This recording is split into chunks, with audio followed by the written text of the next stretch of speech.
మనిషి నిత్యావసరాలలో నేడు మరొక కొత్త వస్తువు చేరింది. ఒక మనిషి నిద్ర లేచినప్పటి నుండి పడుకునేంత వరకు తన దైనందిన జీవితంలో దీని అవసరం తప్పనిసరైంది.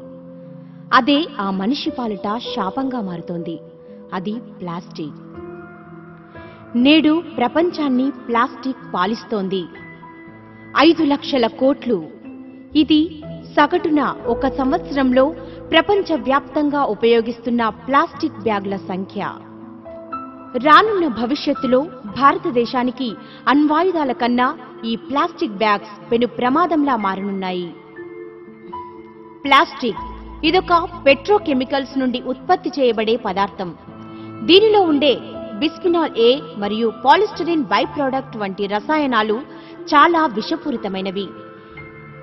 ఇవి విచ్ఛిన్నమై భూమిలో కలిసిపోవడానికి కొన్ని వందల సంవత్సరాలు పట్టడమే కాకుండా వీటి వల్ల భూగర్భ జలం కూడా కలుషితమయ్యే ప్రమాదం ఉంది.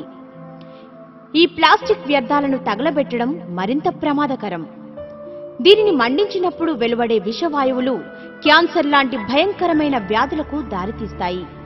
అంతేకాకుండా భూ ఉపరితల ఉష్ణోగ్రతలు విపరీతంగా పెంచేస్తున్నాయి. మనం చూస్తున్న ఈ ప్లాస్టిక్ వ్యర్థాలు జగిత్యాల పట్టణానికి 5 కిలోమీటర్ల దూరంలో ఉన్న గొల్లపల్లి పరిసర ప్రాంతాలలో వేయబడినవి.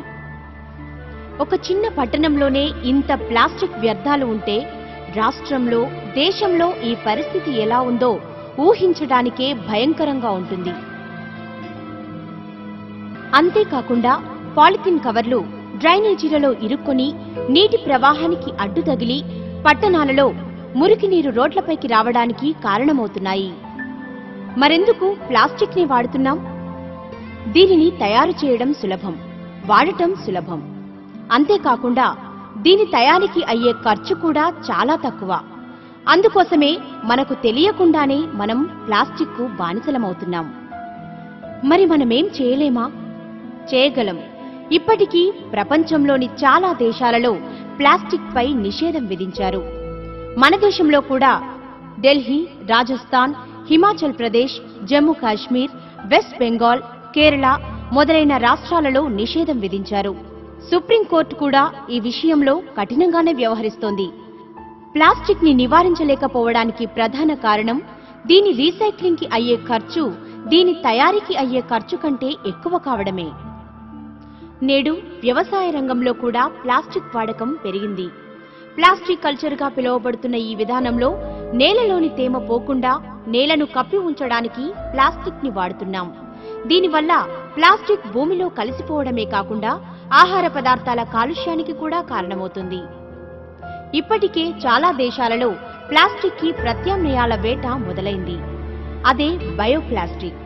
ఇది మొక్కజొన్న వంటి వ్యవసాయ రంగ ఉత్పత్తుల ద్వారా తయారు చేయబడుతుంది.